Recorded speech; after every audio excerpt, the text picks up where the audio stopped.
In the sleepy town of Willow Creek, nestled amidst dense forests and rolling hills, stood a house that cast a long shadow over the neighborhood, a shadow that seemed to linger even in the brightest of days. The locals whispered about it in hushed tones, warning newcomers of its dark history. They called it the Whispering Walls. The house had been abandoned for decades, its once grand facade now weathered and worn, windows boarded up like eyes sealed shut to hide the horrors within. But despite its dilapidated appearance, the property remained unsold, shrouded in mystery and dread.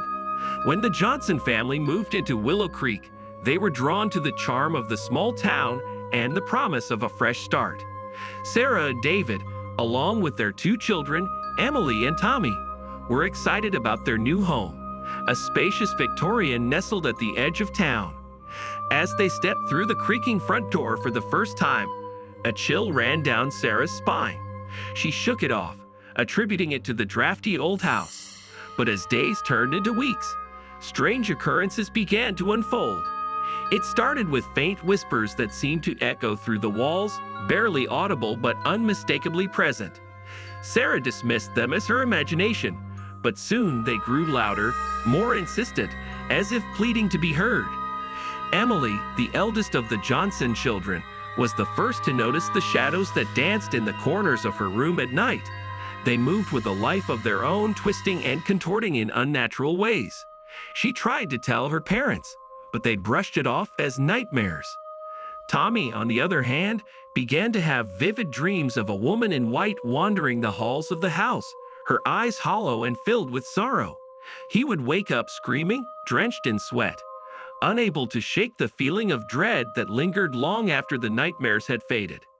David, a pragmatic man by nature, dismissed his family's concerns as mere figments of their imagination.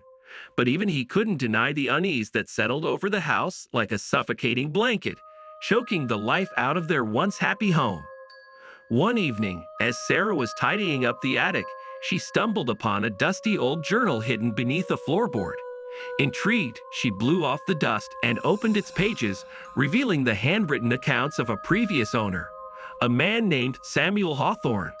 As she read through the entries, her blood ran cold.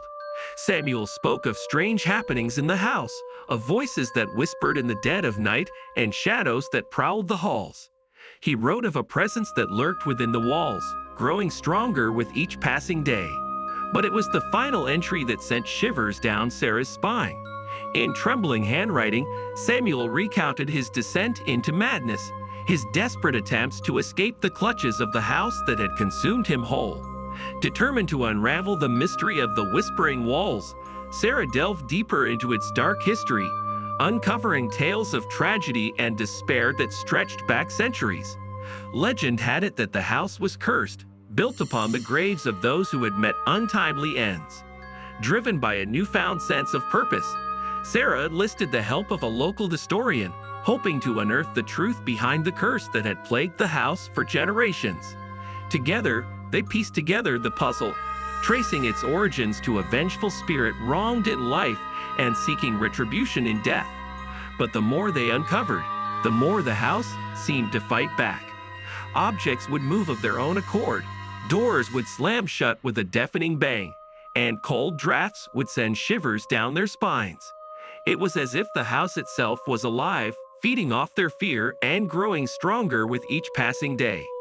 As tensions reached a boiling point, Sarah made a startling discovery: a hidden chamber beneath the house, its walls adorned with cryptic symbols and arcane sigils.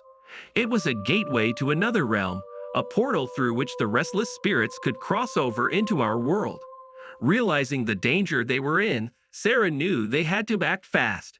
With the help of the historian, they performed a ritual to seal the portal, banishing the malevolent spirits back to the realm from whence they came. But as the last echoes of the incantation faded into the night, Sarah felt a cold hand grasp her shoulder, a whisper barely audible but unmistakably real. And as she turned to face the darkness, she knew that the Whispering Walls would never truly be silenced,